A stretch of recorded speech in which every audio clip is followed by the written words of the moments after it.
Stop.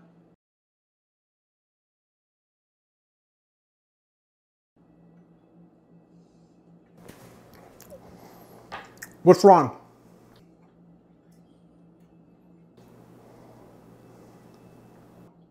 There was mold on the bread.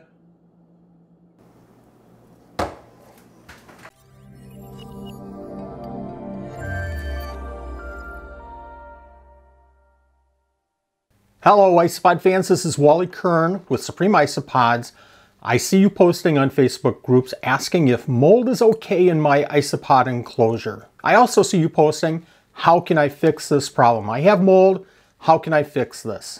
I absolutely know you want to keep your isopods as good as you possibly can. You ask great questions about how to set them up, what kind of foods can I feed my isopods, how moist should the moist area be, all kinds of great questions. But when I see how can I fix a mold problem in my enclosure, it really concerns me. So today I'm going to answer two questions. Number one, is mold bad in my isopod enclosure? Won't my isopods eat mold? Well, that's one question. And the second question is, I have mold, how can I fix that problem? How can I avoid mold in the future? And here's the most important reason you're going to be watching this video today. I'm going to give you the number one way that you can guaranteed avoid mold in your isopod enclosures. Well, maybe it's 99.99% guaranteed. You're going to want to watch all the way through this video to get that very important tip. Have you ever had mold in an isopod enclosure? I know I have. How about a brand new enclosure? Leave me a comment down below and let me know if you've never ever had mold or if you have had mold in the past. And remember, leave a comment so that you're eligible for the giveaway at the end of the year based on the comments that you leave on the videos in 2021 on the Supreme Gecko channel. Okay, so you have mold in your isopod enclosure. That's okay because isopods eat mold, right? Well, I'm not a scientist, but I do have some information for you in this video. Now, it's not really clear if isopods eat mold or not, but some people feel that they do. Like this person, and this person. And here's another example. I'm not trying to point people out here, it's just unclear.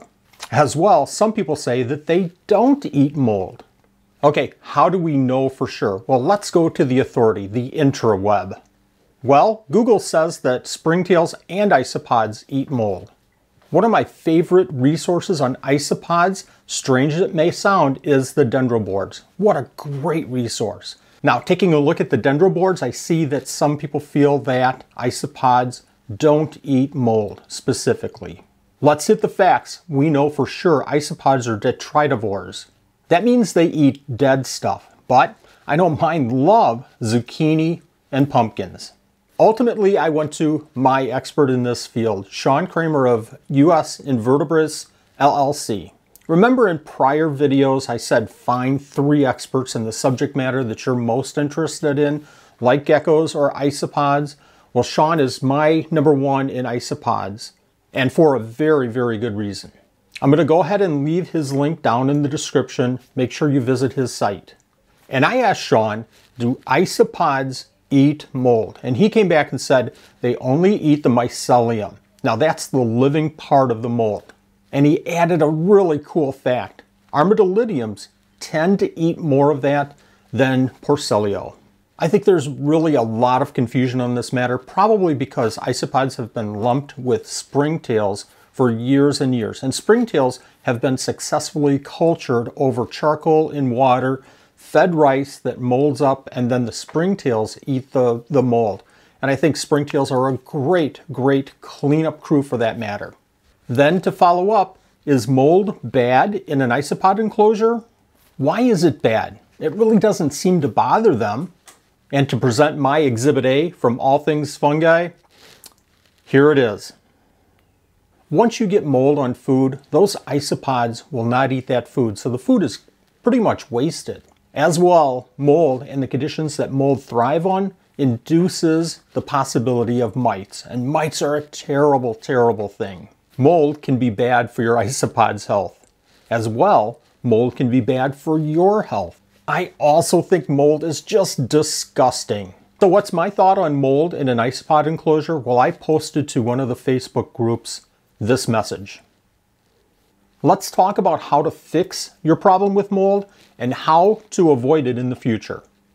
If you have mold in your enclosure on the food, take that food out, throw it away.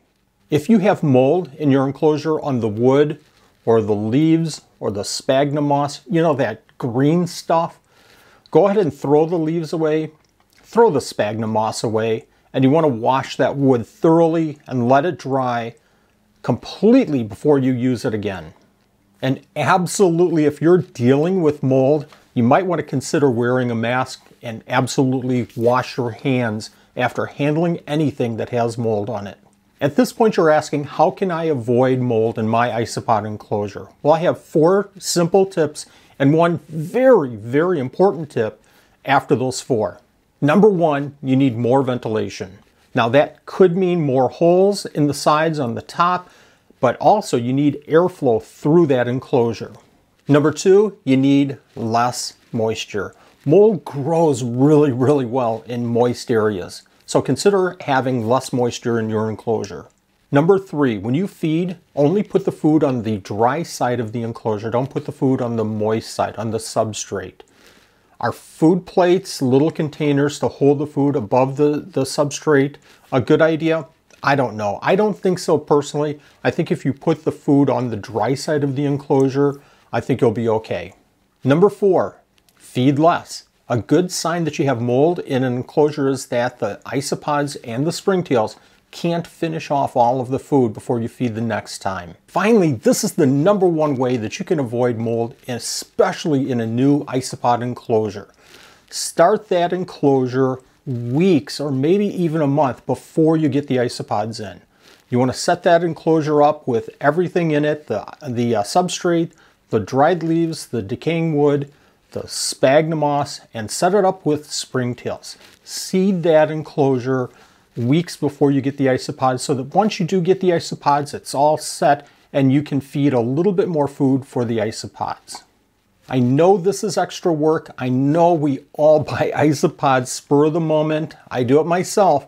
But if you have an enclosure ready to go that's been seeded and has been established for a few weeks, that gives you such a great jump start into this new isopod enclosure, and it could save the lives of your isopods. If you're like me, you have some wonderful, wonderful pet isopods, and I'll throw a link to some of the videos I've done on some of my isopods, including some rare ones up above, so you can watch those. But they're very special to me, and I'm sure your isopods are very special to you. You want to make sure that you're keeping your isopods the best that you can. So to answer our question, is mold bad? Can isopods eat mold in an isopod enclosure? I think mold is bad, in my opinion. This is an expert and the court will hear his opinion. In my expert opinion, I think that mold, any mold, is bad in an isopod enclosure. Get that mold out of there as soon as you can and fix the problem with the steps that I gave earlier. I hope this helps you keep your isopods better. Thank you very much for watching. We'll see you next video.